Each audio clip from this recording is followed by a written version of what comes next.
ओम नमो भगवते वासुदेवाय। ओम नमो भगवते वासुदेवाय।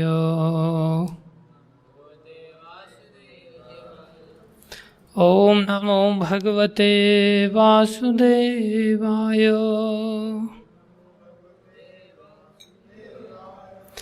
नारायणं नमस्कृत्यं नरं चैव नरोत्तमं देवीं सरस्वतीं व्यासं ततो जयमुद्धीरये। नष्टप्रायेषु भद्रेषु नित्यं भागवत सेवया भगवती उत्तम श्लोके भक्तिर्भवति नैष्ठिकीम्। ॐ ज्ञानं तिमिरन्धस्य ज्ञानञ्जनशलाकया चक्षुरुन्मीलितं येन तस्मै श्रीगुरुवे नमः। श्रीचैतन्यमनोभीष्टं स्थापितं येन भूतले स्वयं रूप कदा मह्यं ददाति स्वपदान्तिकं। वन्देऽहं श्रीगुरो श्रीयुतापदकमलं श्रीगुरुन् वैष्णवांश्च। श्रीरूपं सागरजातं सहगना रघुनाथान्वितं तं सजीवं साद्वैतं सावधूतं परिजनसहितं कृष्णचैतन्यदेवं श्रीराधाकृष्णपदान् सहगणललिता श्रीविशाखान्वितांश्च। हे कृष्ण करुणा सिन्धु दीनबन्धो जगत्पते गोपेश गोपीकान्त श्रीराधाकान्त नमस्तुते। तप्त कांचन गौरंगी राधे वृंदावनेश्वरी वृषभानुसुते देवी प्रणमामि हरिप्रिये। वाञ्छाकल्पतरुभ्यश्च कृपा सिन्धुभ्यैव च पतितानां पावनेभ्यो वैष्णवेभ्यो नमो नमः।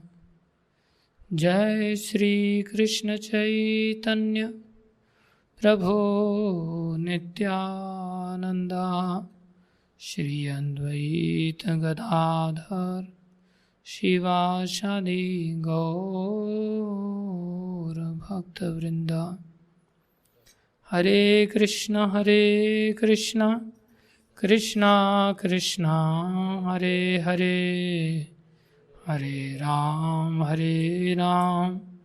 राम राम हरे हरे। हरे कृष्ण कृष्ण कृष्ण हरे हरे, हरे राम राम राम हरे हरे। हरे कृष्ण कृष्ण कृष्ण हरे हरे, हरे राम राम राम हरे हरे।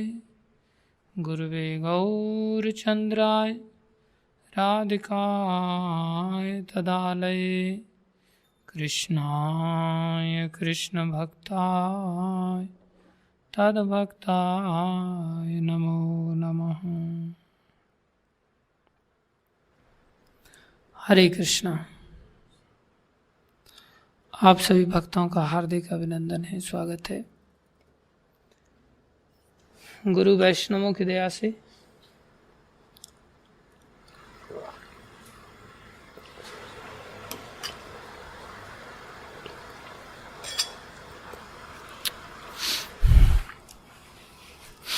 आज से हम लोग कुछ दिन के लिए हमारी परंपरा में जो आचार्य हुए हैं उनके जीवन चरित्र और उनकी शिक्षाओं पर थोड़ी सी चर्चा करेंगे, जब तक उनकी दया से कर पाएंगे।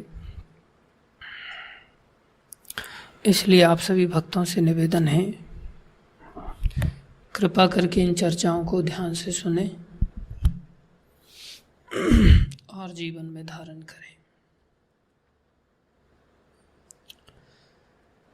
प्रमुख रूप से हमारी परंपरा में हम 6 गोस्वामियों से शुरुआत कर रहे हैं, जिसमें कि श्रील सनातन गोस्वामी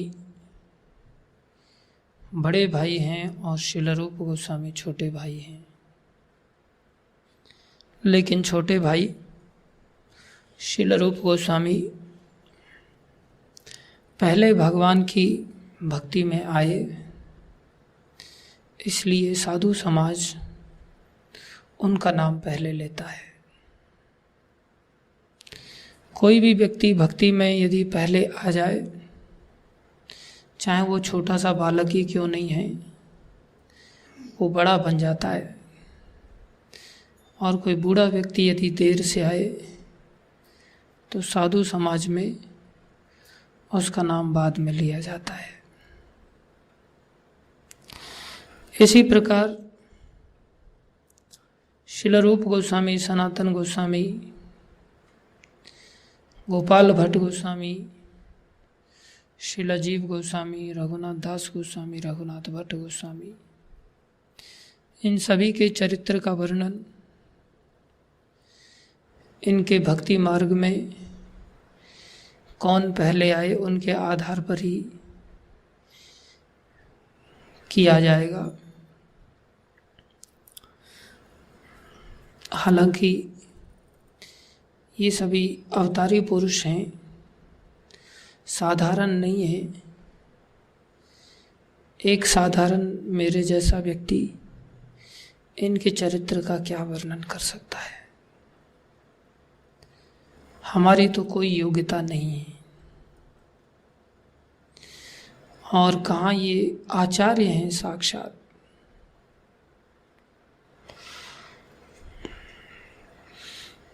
लेकिन इनकी कृपा से थोड़ी बहुत अपनी शुद्धि के लिए वर्णन करने का प्रयास करेंगे, जिससे कि हम कुछ इनके चरित्र से अपने जीवन में कुछ उतार सकें, जीवन में ला सकें। और थोड़ा सा भी कुछ अगर लेके आ पाते हैं तो ये जीवन सार्थक हो सकता है।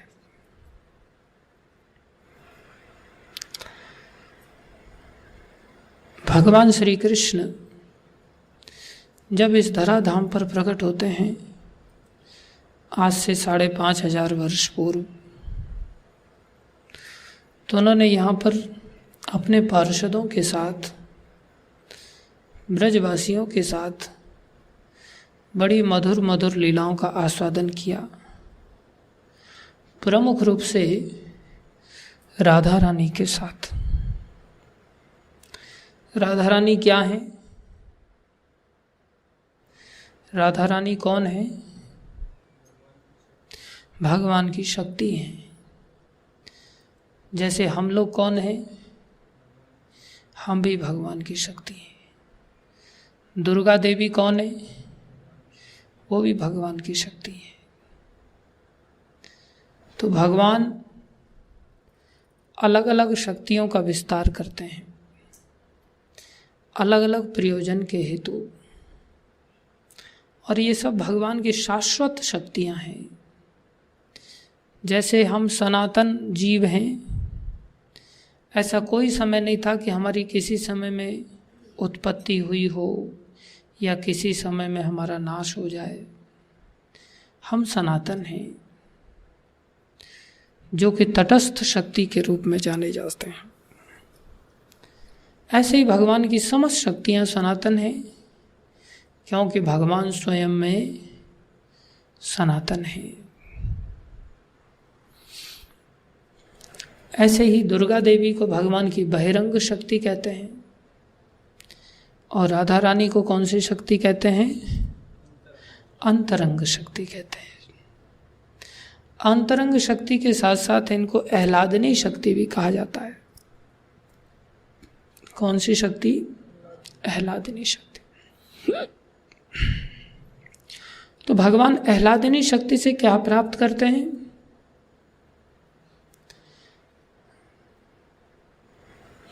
भगवान आह्लादनी शक्ति से क्या प्राप्त करते हैं? आह्लाद प्राप्त करते हैं, आनंद प्राप्त करते हैं। तो जो जीव है वो आह्लादनी शक्ति के अंतर्गत जब आ जाता है, जिसे दैवी शक्ति कहते हैं, तो भगवान उसको भक्त समझ करके उससे आनंद प्राप्त करते हैं और उनको आनंद प्रदान करते हैं। राधा और कृष्ण दोनों ही एक दूसरे से आनंद प्राप्त करते हैं और दोनों एक दूसरे को आनंद प्रदान करते हैं। ऐसे ही जो जीव भगवान की अंतरंग शक्ति राधा रानी अथवा दैवी शक्ति के अंदर चले जाते हैं, वो भी भगवान को आह्लाद प्रदान करने का प्रयास करते हैं और भगवान उनको आह्लाद प्रदान करते हैं। परित्राणाय साधूनां। जो जीव भगवान की इस आह्लादनी शक्ति की ओर नहीं जाते, जो जीव भगवान की बहिरंग शक्ति की ओर खिंच जाते हैं, बहिरंग शक्ति भी खींच लेती है अपने दो गुणों के द्वारा। विशेष रूप से बहिरंग शक्ति जैसे चुंबक लोहे को खींच लेती है, ऐसे ही बहिरंग शक्ति के अंतर्गत भी तटस्थ जीव कई बार खिंच जाते हैं। तो ये दो गुण हैं बहिरंग शक्ति के, विशेष रूप से भोग और ऐश्वर्य। जो भगवान से अलग अगर कोई सोचता है तो वो इनकी ओर आकर्षित हो जाता है। भगवान श्री कृष्ण को इनकी आवश्यकता नहीं है, क्योंकि भगवान श्री कृष्ण स्वयं में षड ऐश्वर्य परिपूर्ण है, निज लाभ तुष्ट हैं। वो उनको किसी से ये चीजें नहीं चाहिए, क्योंकि उनके पीछे लक्ष्मी जी निरंतर विचरण करती रहती हैं, क्योंकि उनके पास षड ऐश्वर्य स्वरूप में पूर्ण धन है, पूर्ण ज्ञान है, पूर्ण वैराग्य है, पूर्ण शक्ति है, पूर्ण सुंदरता है, पूर्ण यश है। संसार में सब लोग इन्हीं चीज़ों के पीछे भागते हैं। तो भगवान के पास तो भगवत्ता होने के कारण वो इन सब चीज़ों से तो परिपूर्ण है, अनंत मात्रा में उनके पास है। तो कोई व्यक्ति उनको क्या चीज़ दे सकता है? किस चीज़ से वो संतुष्ट होंगे? दूसरे शब्दों में क्या नहीं है उनके पास जो चीज़ को पाकर के वो संतुष्ट होंगे? उनके पास तो सब कुछ है। उनके पास सब कुछ है, इसलिए कोई उनको धन से संतुष्ट नहीं कर सकता, कोई उनको अपनी विद्वता से संतुष्ट नहीं कर सकता, कोई उनको अपनी सुंदरता से संतुष्ट नहीं कर सकता, कोई उनको अपने वैराग्य से संतुष्ट नहीं कर सकता, कोई उनको अपने यश से संतुष्ट नहीं कर सकता, कोई अपनी ताकत से संतुष्ट नहीं कर सकता। कोई सोचे मैं भगवान का दुश्मन बन जाता हूँ, किसकी सामर्थ्य है जो भगवान का दुश्मन बन सके? इसलिए भगवान निज लाभ तुष्ट हैं। वो निज लाभ तुष्ट भगवान। हाँ कहो।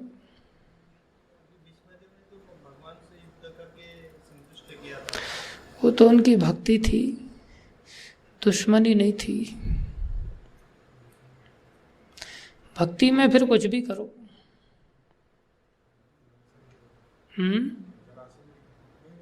युद्ध तो फिर बहुतों ने भगवान के साथ लड़ा, लेकिन कोई क्यों नहीं संतुष्ट कर पाया। जामवंत जी ने भी। संतुष्ट भगवान को क्या कर सकता है कोई, तो भगवान की दया है। वो उस रूप में वीर रस का, भक्ति का आस्वादन कराना चाहते हैं, वो सब भक्ति है। इसलिए कोई व्यक्ति इन सब चीज़ों से भगवान को वशीभूत नहीं कर सकता, संतुष्ट नहीं कर सकता। भगवान अपने आप में परिपूर्ण है। तो फिर भगवान को कैसे आनंद प्रदान किया जा सकता है? भगवान अपनी आह्लादनी शक्ति से ही आनंद प्राप्त करते हैं। भगवान आपके पराठों से, आप सोचो कि आज जैसे आप अपने आप में संतुष्ट हो जाते हो, पनीर की सब्जी वगैरह मिल जाए, या किसी दिन गोलगप्पे मिल जाए, और अगर भक्तों में से किसी को गोलगप्पे मिल जाते हैं, किसी को खीर मिल जाती है, कुछ लोगों को नहीं मिल पाता, तो वो लोग बेचारे चिढ़ जाते हैं, आज हमें नहीं लेके गए आप उस घर में, उस गृहस्थी व्यक्ति के घर में, और इन सब भक्तों को ले गए, इन सबको ये सब व्यंजन प्राप्त हो गए, हम छूट गए। तो हमारे सामने ऐसी चीज़ें रख दी जाएं तो हम कितने जल्दी संतुष्ट हो जाते हैं। हम सोचें ऐसे ही बढ़िया बढ़िया चीज़ें कृष्ण को दे दी जाएं तो कृष्ण संतुष्ट हो जाएं। ऐसा सोचना हमारा हो सकता है दुर्योधन की तरह। जैसे दुर्योधन सोचता था कि कृष्ण तो बड़े चट्टू हैं और कृष्ण बड़े लंपट हैं, इसलिए कृष्ण को बढ़िया बढ़िया भोजन आदि, वस्त्र आभूषण आदि दे दिए जाएं और कृष्ण को सुंदर सुंदर स्त्रियां दे दी जाएं, तो कृष्ण बहुत जल्दी संतुष्ट हो जाएंगे। नहीं, कृष्ण को कोई संतुष्ट नहीं कर सकता। कृष्ण को तो कृष्ण की आह्लादनी शक्ति ही आनंद प्रदान करती है बस। और वो आह्लादनी शक्ति कौन है? राधा रानी है। यदि कोई कृष्ण को आनंद प्रदान करना चाहता है तो उसके लिए उसको राधा रानी के अधीन ही रह करके करना पड़ेगा। अगर वो राधा रानी के अधीन रह करके कृष्ण को संतुष्ट नहीं करने का प्रयास करता तो कृष्ण को कभी कोई संतुष्ट नहीं कर सकता, आनंदित नहीं कर सकता। इसलिए भगवान श्री कृष्ण जब यहाँ आए तो उन्होंने राधा रानी को भी लेकर के आए। जब अवतार का समय राधा रानी के सामने भगवान ने रखा तो कहा कि हे राधे, आप भी चलो। तो राधा रानी कहती हैं कि प्रभु, जहाँ गोवर्धन नहीं है, जहाँ वृंदावन नहीं है, जहाँ यमुना नहीं है, वहाँ मेरा मन नहीं लगता, वहाँ मेरे मन को सुख नहीं मिलता, इसलिए मैं कैसे जाऊँ। तब कृष्ण कहते हैं चलो इन सब को लेकर के चलते हैं। तो भगवान श्री कृष्ण ने पूरे ब्रजमंडल को अवतार कराया और कई सारे पार्षदों के साथ, जो सभी राधा रानी के अंतर्गत कार्य करते हैं, सेवा करते हैं कृष्ण की, उन सब के साथ आए और भगवान ने अत्यधिक आनंद प्राप्त किया और समस्त ब्रजवासियों को, जो दैवी शक्ति राधा रानी के अंतर्गत थे, उन सबको आनंद प्रदान किया। तो ये एक सिद्धांत है जो हमें समझना चाहिए। जब भगवान श्री कृष्ण उस रसास्वादन को देने हेतु इस संसार में गीता को छोड़ करके चले गए, लेकिन बहुत सारे लोगों ने इसको नहीं समझ पाए। उस अवस्था के लिए भगवान श्री कृष्ण ने ही चैतन्य अवतार लिया और चैतन्य अवतार में उन्होंने देखा कि कृष्ण अवतार में तो मैंने राधा रानी से आनंद प्राप्त किया। कृष्ण अवतार में तो मैंने राधा रानी जो मेरी आह्लादनी शक्ति हैं और उनके अंतर्गत जितने भी भक्त हैं, जैसे यशोदा मैया हैं, नंद बाबा हैं, सब जितने भी गोप ग्वाल बाल सब गायें, समस्त ब्रज राधा रानी की शक्ति के अंतर्गत कार्य करता है। तो मैंने तो इन सब से अत्यधिक आनंद लिया, ऐसा आनंद लिया, ब्रज रस का ऐसा आस्वादन किया कि ऐसा आस्वादन द्वारका में 16,108 रानियों के सानिध्य में नहीं मिला, जो कृष्ण को निरंतर हर प्रकार की सेवा के लिए तत्पर रहती थी, जो समस्त गुणों से संपन्न थी, गुणों की खान थी। लेकिन राधा रानी ने मुझसे कैसा आनंद प्राप्त किया, उसका आस्वादन करने हेतु कि राधा रानी को मुझसे क्या प्राप्त होता है।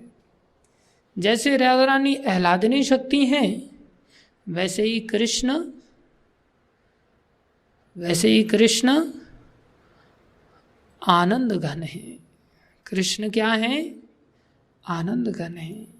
कृष्ण भी आनंद की घनीभूत अवस्था है। तो राधा रानी को कृष्ण कौन सा आनंद प्रदान करते हैं, जिसके चलते राधा रानी, समस्त गोपियाँ, समस्त ब्रजवासी, समस्त भक्त लोग, ये सभी अपना सर्वस्व त्याग करने के लिए तत्पर रहते हैं। इनको जन्म पर्यंत संसार में जन्म भी लेने से भय नहीं होता। ये कैसा रसास्वादन प्राप्त करते हैं। उस आस्वादन के लिए भगवान ने चैतन्य अवतार लिया, जिसमें कि राधा रानी के भाव को उन्होंने ग्रहण किया और अपनी ही भक्ति किया। कृष्ण की ही भक्ति स्वयं श्री कृष्ण ने राधा रानी का भाव ग्रहण करके किया।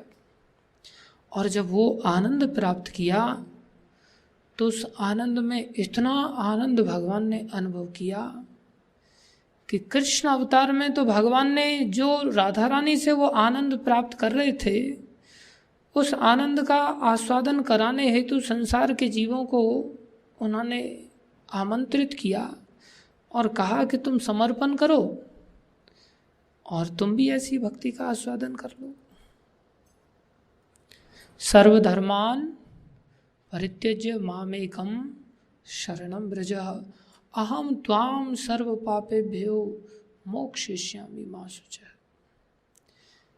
लेकिन जब चैतन्य अवतार में वही कृष्ण राधा रानी के भाव के साथ प्रकट हुए, तो अपनी ही भक्ति, जगन्नाथ जी की भक्ति, कृष्ण की भक्ति उनको इतनी आनंदमयी लगी, ऐसा आस्वादन उन्होंने आनंद का चखा कि उसको उदार भाव से सारे संसार में देने के लिए वो उद्यत हो गए।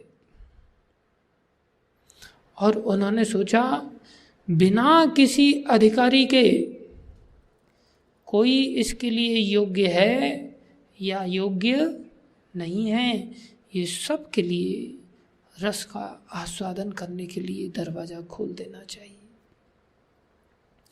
तो जो ब्रह्मा और शिव के लिए भी दुर्लभ था, वो चैतन्य अवतार में भगवान श्री कृष्ण ने आकर के सबके लिए सुलभ कर दिया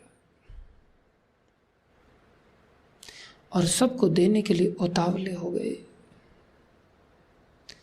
अब कैसे दें, उसके लिए उन्होंने युग धर्म का रास्ता अपनाया। युग धर्म के माध्यम से चैतन्य महाप्रभु ने इस हरिनाम को प्रदान किया और हरिनाम के अंदर ही ये सारा कुछ दे दिया, जिसमें उन्होंने स्वयं दीनता का इतना अधिक प्रदर्शन किया कि मात्र 8 श्लोकों को ही चैतन्य महाप्रभु ने संसार में दिया शिक्षा के स्वरूप। जैसे कृष्ण अवतार में क्या दिया? भगवत गीता दिया, 700 श्लोकों के साथ दिया। चैतन्य अवतार में क्या दिया? मात्र 8 श्लोक दिए चैतन्य शिक्षाष्टकम के रूप में। चेतोदर्पण मार्जनम भव महादावाग्नि निर्वापनम श्रेय कैरव चंद्रिका वितरणम विद्यावधू जीवनम आनन्दामम्बुधिवर्धनं प्रतिपदं पूर्णामृतास्वादनं सर्वात्मस्नपनं परं विजयते श्रीकृष्ण संकीर्तनम्। नाम नामकारी बहुधा निज सर्वशक्ति तत्रार्पिता नियमिता स्मरणेन कालः एतादृशी तव कृपा भगवन् ममापि दुर्दैवमीदृशमिहाजनिनानुरागः तृणादपि सुनीचेन तरोरपि सहिष्णुना अमानिनामानदेन कीर्तनीय सदा हरि। न धनं न जनं न सुन्दरीं कवितां वा जगदीश कामये मम जन्मनि जन्मनीश्वरे भवताद् भक्तिरहेतुकी त्वयि। अये नन्दतनुज किङ्करं पतितं मां विषमे भवाम्बुधो कृपया तव पादपङ्कज स्थितधूलिसदृशं विचिन्तय नयनं गलदश्रुधारया वदनं गद्गदहृदया गिरा पुलकैर्निचितं वपु कदा तव नाम ग्रहणे भविष्यति। युगायितं निमेषेन चक्षुषा प्रावृषायितं शून्यायितं जगत्सर्वं गोविन्द विरहेण मे आश्लस्य वा पादरतां पिनुष्टमाम् अदर्शनान्मर्हं तां करोतु वा यथा तथा वा विदधातु लम्पटो मत्प्राणनाथस्तु सेवनापरः। अद्भुत श्लोक दिए। ये श्लोक समस्त शिक्षाओं को धारण करने वाले हैं। हम रोज इन श्लोकों को उच्चारण करते हैं सुबह मंगल आरती में, लेकिन कभी इस श्लोकों के शब्दों का मनन नहीं कर पाते। इन श्लोकों में समस्त शास्त्र भरे पड़े हैं।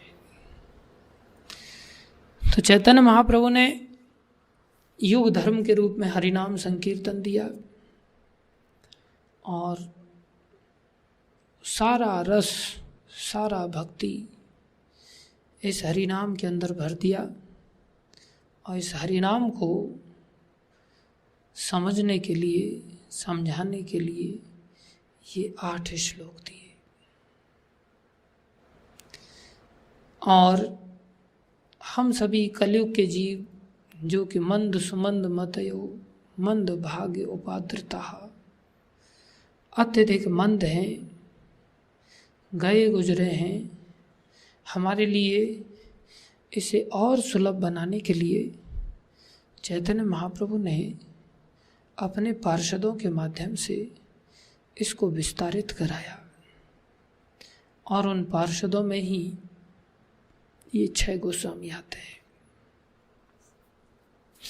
इन 6 गोस्वामियों में से प्रथम श्रील रूप गोस्वामी, जिनको कि चैतन्य महाप्रभु ने इतना योग्य समझा कि साक्षात चैतन्य महाप्रभु के मन के सारे रहस्यों को जानते थे।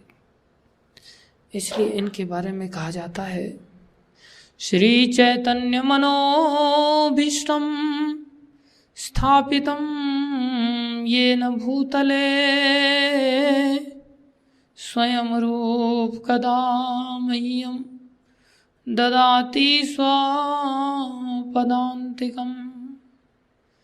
ये शूल रूप गोस्वामी जो चैतन्य महाप्रभु के मन के अभीष्ट को जानते थे कि ये मन में क्या सोच रहे हैं, इतने अंतरंग पार्षद थे।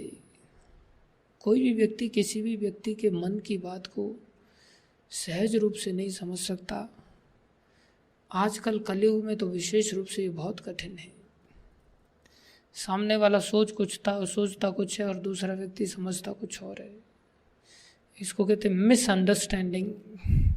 बिना मतलब के ही कलयुग अपने पैर पसारता है और इसी को मिसअंडरस्टैंडिंग कहते हैं। कोई बात नहीं, चीत नहीं, दूसरा कुछ और सोच रहा है, हम कुछ और ही सोच के बैठ करके उसको बैठ जाते हैं और अंत में द्वेष उत्पन्न कर लेते हैं। लेकिन चैतन्य महाप्रभु के श्रील रूप गोस्वामी बहुत अधिक अंतरंग पार्षद थे, दीनता की साक्षात मूर्ति थे। इसलिए चैतन्य महाप्रभु इनसे अत्यधिक प्रेम करते थे। तो चैतन्य महाप्रभु ने इनको शक्ति का संचार कराया। जैसे ब्रह्मा जी को शक्ति का संचार करके सृष्टि के लिए शक्ति प्रदान किया, ऐसे ही इनके हृदय में भी शक्ति का संचार करके चैतन्य महाप्रभु ने भक्ति का प्रचार प्रसार कराया और इनको इतना अधिकार दिया कि इनको भक्ति का पिता कह दिया गया। क्या बताया गया? भक्ति के पिता। भक्ति इनके ही अनुगत्य में संभव है, अन्यथा भक्ति संभव ही नहीं है। इसलिए हमारी परंपरा में जितने भी वैष्णव लोग होते हैं उन सभी को रूपानुग कहा जाता है। क्या कहा जाता है? रूपानुग कहा जाता है। हम सभी श्रील रूप गोस्वामी के अनुगत्य में जीवन जीने वाले भक्त लोग कहलाते हैं। अब वो हमारे ऊपर निर्भर है कि हम श्रील रूप गोस्वामी का कितना अनुगत्य स्वीकार करते हैं। तो श्रील रूप गोस्वामी के माध्यम से इन्होंने भक्ति के सारे सिद्धांतों का अपने अनेकों ग्रंथों में बड़ा विशद वर्णन कराया, और वर्णन ही नहीं कराया, इन्होंने उन सब चीज़ों को अपने आचरण में उतार के दिखाया। इसलिए आचार्य कहलाते हैं। भक्ति के पिता, भक्ति के समस्त रहस्यों को देने वाले, भक्ति की समस्त जानकारी, समस्त समझ को देने वाले, और आचार्य इसलिए क्योंकि उन्होंने उन सब चीज़ों को अपने आचरण में उतार के दिखाया। भाषण तो हम जैसे बहुत दे लेते हैं, जैसे आपके सामने मैं बैठा हुआ हूँ, तो भाषण देना सहज है, लेकिन चीज़ों को अपने आचरण में उतार करके बताना इतना सहज नहीं होता। इसलिए बिना भाषण के भी लोगों में परिवर्तन आ जाता है। उसको कहते हैं example is better than precept. Example बहुत सारा प्रेस्क्रिप्शन देने से अच्छा है।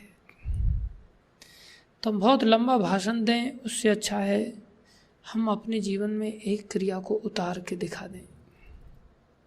यदि उतार के दिखा देते हैं तो सब लोग बड़ी सहजता से उसे पालन कर लेते हैं। तो इन्होंने हर चीज को, हर शब्द को जो इन्होंने लिखा, जो इन्होंने बताया, उन सारे शब्दों को अपने जीवन में उतार के दिखाया। तो इसलिए इन्हें आचार्य भी कहा जाता है। और प्रभुपाद जी ने इनकी समाधि पर रह करके इनकी कृपा को प्राप्त किया, क्योंकि यह आंदोलन चैतन्य महाप्रभु का था। इसको सारे संसार में फैलाने के लिए कोई भी वैष्णव संसार से नाश को प्राप्त नहीं होते, ऐसा भगवत गीता में भगवान का वचन है कि मेरे भक्तों का कभी नाश नहीं होता। अर्जुन, तुम जाकर के घोषणा कर दो, न मे भक्ता प्रणश्यति कौन्तेय प्रतिजानीहि। मेरे भक्त का कभी नाश नहीं होता। तो जो वैष्णव होते हैं अपनी समाधि में हमेशा के लिए विराजमान रहते हैं। तो श्रील रूप गोस्वामी की समाधि जो दामोदर मंदिर में है वृंदावन में, वहाँ पर रह कर के प्रभुपाद जी ने इनकी समाधि पर बहुत लंबे समय तक सेवा किया और प्रभुपाद जी ने अनुभव किया कि श्रील रूप गोस्वामी की समाधि से अचानक से ही एक प्रकाश पुंज निकला और वो प्रभुपाद जी के अंदर प्रवेश किया। तब प्रभुपाद जी ने विचार किया कि मुझे श्रील रूप गोस्वामी की कृपा प्राप्त हुई। ऐसे ही नहीं कि एक दिन मांगने से कृपा मिल जाए, भाई हमारे ऊपर कृपा कर दो। उसके लिए हमें आज्ञा पालन करना होता है, तपस्या करनी होती है, सेवा करनी होती है। तो श्रील रूप गोस्वामी की समाधि पर श्रील प्रभुपाद ने निरंतर सेवा किया, रात रात भर जाग कर के सेवा करते थे। तो उससे पता चलता है कि कितना आवश्यक होता है। और फिर इन्हीं रूप गोस्वामी की कृपा प्राप्त करके प्रभुपाद जी ने इस आंदोलन की शुरुआत की और आंदोलन की शुरुआत करके उन्होंने सारे संसार में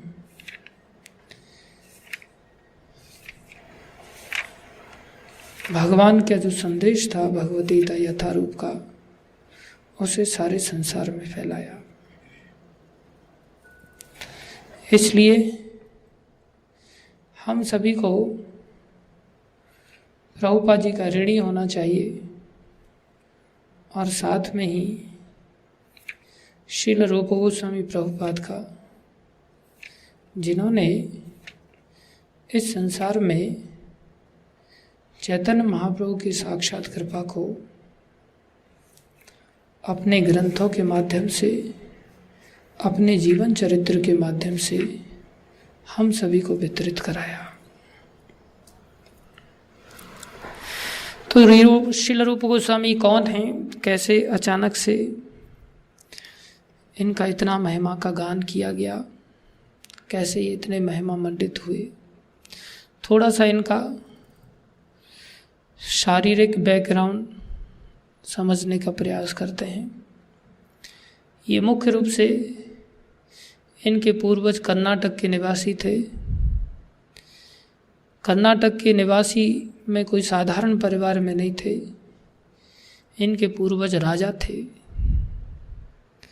सर्वज्ञ जगत गुरु नाम से एक कर्नाटक के राजा थे जो बहुत यजुर्वेद के प्रकांड विद्वान थे, भगवान की आराधना करते थे।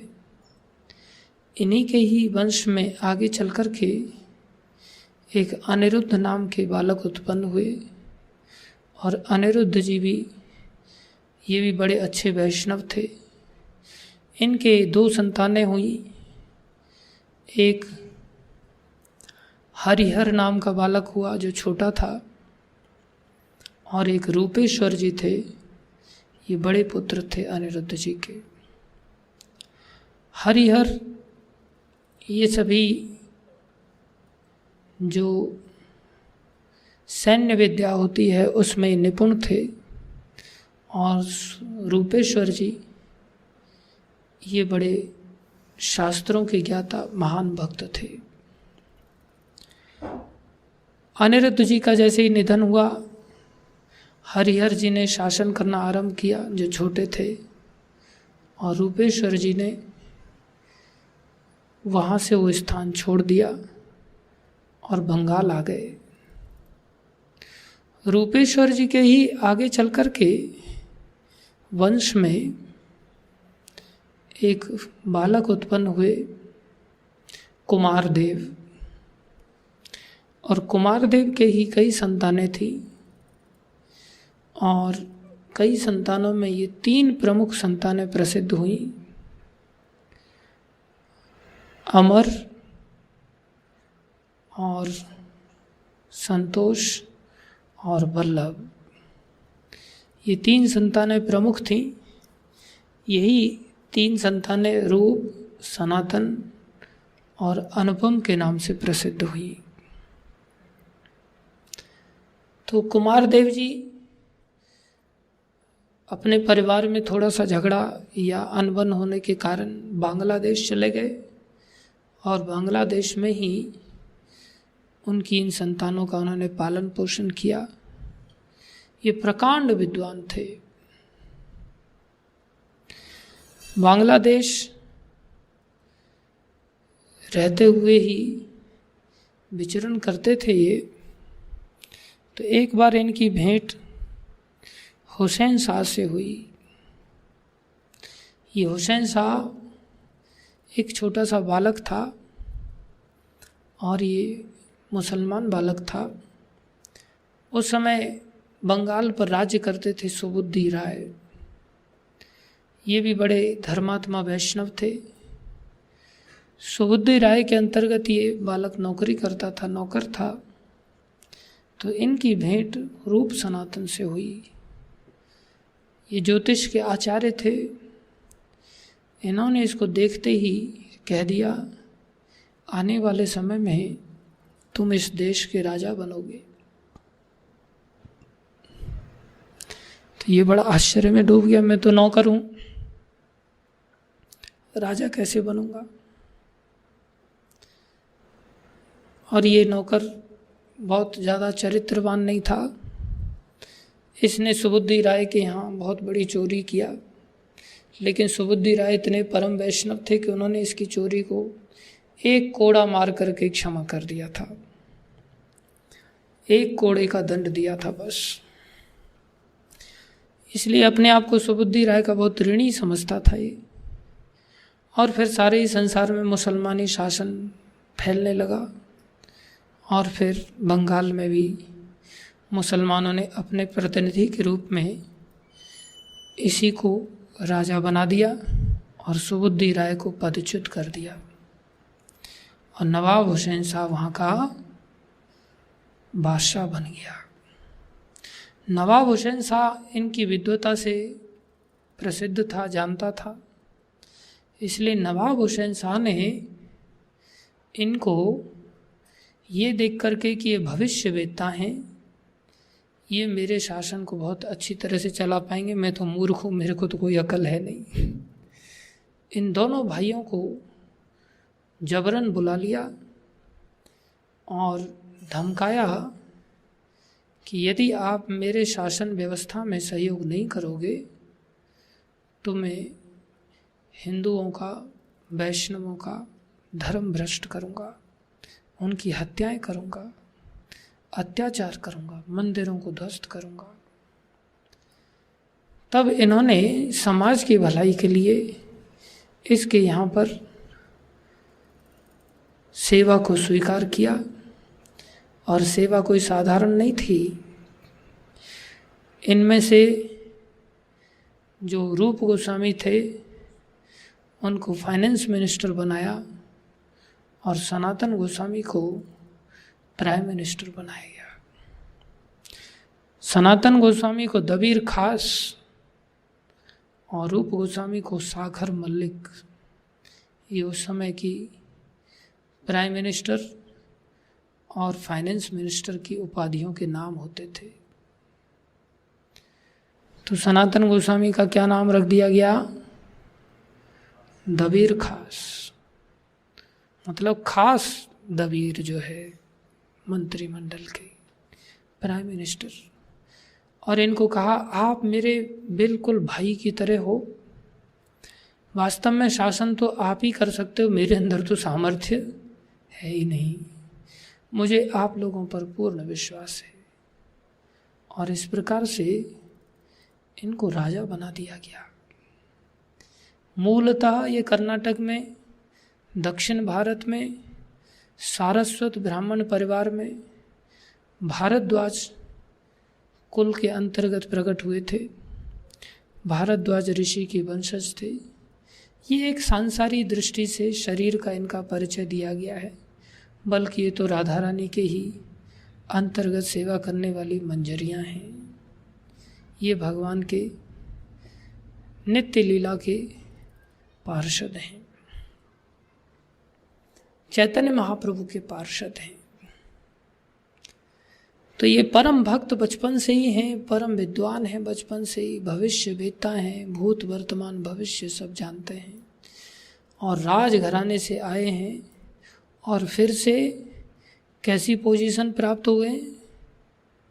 राजा की ही पोजीशन है। राजा को तो होश ही नहीं है, सारा राजस्व विभाग, सारा धन, सारा कुछ विभाग किसके पास है? श्रील रूप गोस्वामी के पास है। और सनातन गोस्वामी प्राइम मिनिस्टर है, और राजा सिर्फ अय्याशी करता, अपना इधर उधर सैनिक लेकर के चढ़ाई करता रहता है। सारा राजपाट केवल ये दो भाई चलाते हैं। किसी चीज का अभाव है इनके पास? किसी चीज का भी अभाव नहीं। लेकिन इस नौकरी को भी, इस राज सिंहासन का भोग ना करके निरंतर भक्ति की लालसा में चैतन्य महाप्रभु का चरणाश्रय पाना चाहते हैं। इसलिए वहाँ से नौकरी करते हुए चैतन्य महाप्रभु की अनुयायी बनने के लिए चैतन्य महाप्रभु को इन दोनों भाइयों ने अनेक पत्र लिखे कि हम आपकी शरण में आना चाहते हैं, हम भक्ति करना चाहते हैं, आप हमारे ऊपर कृपा करके हमें कृतार्थ कीजिए। आजकल हमारी स्थिति जो है, नारी मुई संपत्ति नाशी, मूड मुड़ाए भय सन्यासी। पत्नी है नहीं, संपत्ति का नाश हो गया है, सर मुड़ा के सन्यासी बन जाओ। या नौकरी करने के लिए गए, नौकरी में 4 पैसा ठीक से मिल नहीं रहा है, घर चल नहीं रहा है, छोड़ो नौकरी। या बिजनेस करने के लिए गए, बिजनेस भी चला नहीं ठीक से, दिए भी फूट गए। लोग तरह तरह के बिजनेस करने जाते हैं। तो क्या करे भाई, चलो भक्त बन जाते हैं, भक्ति के मार्ग का चयन करते हैं। और भक्ति में भी कौन सा मार्ग का चयन करना है? प्रभुपाद जी हमें खिलाएंगे पिलाएंगे, हाँ, कमाएगी दुनिया, खाएंगे हम, ये भक्ति। ऊपर से डिमांड करेंगे, कब तक लौकी, पत्ता गोभी, गंगा फल, यही सब्जी खाते रहेंगे, बस लेके आओ मार्केट से, पता चल जाएगा दूसरी सब्जियां कैसे आती हैं। इसलिए भक्ति भी कैसी हमारी, हाँ, डिमांडिंग भक्ति। भक्ति करने से पहले ही ठाकुर जी को क्लेम करते, क्या खिला रहे हो आप हमें, आपकी भक्ति करेंगे हम, ठीक है, लेकिन कुछ पहनाओगे, खिलाओगे, घुमाओगे, थोड़ा गाड़ी घोड़े की सुविधा दोगे तो सोचेंगे फिर भक्ति करनी है कि नहीं करनी। ये राजघराने में उत्पन्न होने के पश्चात ही नहीं, स्वयं राजा बनकर के बैठे हुए हैं, और इतने प्रकांड विद्वान हैं, इतने तेजस्वी हैं कि जब ये अपनी सभा में बैठते थे तो ऐसा लगता था साक्षात इंद्रदेव बैठे हुए हैं, इतने सुंदर रूपवान। एक अपनी स्माइल से ही, जबकि कोई व्यक्ति लीडर होता है तो उससे बहुत सारे द्वेष करने वाले पैदा हो जाते हैं, लेकिन एक सिंगल व्यक्ति सभा के अंदर या कोई भी अतिथि ऐसा नहीं होता था जो इनके प्रति द्वेष रखता हो हृदय में। एक सुंदर स्माइल देते थे, स्माइल देते ही उस व्यक्ति के हृदय में घुस जाते थे, वो व्यक्ति इनका अपना बन जाता था। उसके यहाँ नौकरी चाकरी करते हुए भी भक्ति मार्ग के अंतर्गत इतने आगे बढ़ने का उत्साह, सारे नगर के, सारे देशों से बड़े बड़े विद्वानों को आमंत्रित करके निरंतर शास्त्रों पर चर्चा करते थे। विशेष रूप से नवद्वीप से बड़े सारे वैष्णव आकर के इनके साथ हरि चर्चा करते थे। सार्वभौम भट्टाचार्य के एक भाई थे विद्या वाचस्पति, वो इनके स्पिरिचुअल गाइड थे। वो निरंतर आ करके इनके साथ चर्चा करते थे। रामकेली में इनका दिव्य महल था। इनके नहाने धोने के लिए छोटे मोटे नहीं, जैसे भगवान कृष्ण के लिए, राधा रानी के लिए कि श्याम कुंड, राधा कुंड ऐसे सरोवर हैं, ऐसे ही इनके लिए भी नहाने धोने के लिए व्यवस्थाएं ऐसे ही उत्तम रीति की गई थी, जिसमें कि इनके नाम से एक सरोवर बनाया गया था, उसका नाम था रूप सागर। इनके भाई के नाम का एक सरोवर था जिसमें वो स्नान करते थे, सनातन सागर, रूप सागर, सनातन सागर। अपार धन इनके पास महीने की सैलरी के रूप में प्राप्त करते थे। सोने से नाव भर भर के इनके पास धन आता था। इतने धन संपन्नता से परिपूर्ण थे। लेकिन इतने पर भी कभी बेईमानी नहीं अंदर आया। इतनी ईमानदारी के साथ कार्य करते हैं कि एक दिन हिसाब लगा रहे हैं सब चीज़ों को, तो रात गुजर रही है लेकिन हिसाब बैठ नहीं रहा है। ये नहीं कि सब कुछ तो हम ही देख रहे हैं, हमें कौन पूछने वाला है। सारी रात हिसाब बैठ नहीं रहा है, थक गए तो सेवक से कहते हैं भाई थोड़ा शरबत पिला दो। तो शरबत लेकर के आया, शरबत पी लिया। सुबह में सेवक देखता है कि मैंने तो बूरा घोलने के बजाय मैदा घोल के पिला दिया इनको रात्रि के अंधकार में। बूरे का पात्र जो मीठा करता है वो तो ऐसे कैसे ही रखा है। जाकर के चरणों में गिर पड़े, मुझे क्षमा कर दो। बोले लेकिन हुआ क्या है? बोले आप जानते हुए भी ऐसा प्रश्न करें। नहीं बताओ तो सही हुआ क्या, आप हमें क्षमा दान दे दो। नहीं बताओ तो सही हुआ क्या, नहीं आप हमें अभय दान दो, तभी हम बताएंगे। चलो जाओ, दिया, अभय दान दिया, अब बताओ क्या हुआ। बोले हमने आपको रात्रि में बूरा घोलने के बजाय मैदा घोल के पिला दिया। इतना सुनते ही आश्चर्य में डूब गए। ओहो, हम संसार में इतने तल्लीन हो गए कि हमें यही एहसास नहीं रहा कि हम शरबत पी रहे हैं या हम मैदा पी रहे हैं। इस घटना ने उनको झकझोर दिया और सोचने लगे ऐसी तल्लीनता यदि कृष्ण में हो जाती तो हमें कृष्ण मिल जाते। और उसी समय श्रील रूप गोस्वामी ने संसार के त्याग का संकल्प ले लिया। तो रूप गोस्वामी का चरित्र काफ़ी बड़ा है, तो ये उनका संक्षेप में थोड़ा सा बैकग्राउंड हमने कहने का प्रयास किया। तो हम और थोड़ा सा आने वाले समय में इनके चरित्र को देखेंगे, समझेंगे। बहुत सुंदर सुंदर घटनाएं हैं इनके चरित्र में। तो धीरे धीरे करके थोड़ी थोड़ी चर्चा इन 6 गोस्वामियों की हम आने वाले दिनों में श्रवण करेंगे इनकी कृपा से। और परीक्षा भी लेंगे फिर। इसलिए आप सभी लोग नित्य प्रति आकर के श्रवण कीजिए और इन बातों को याद रखने के लिए आप इनको लिख भी सकते हैं।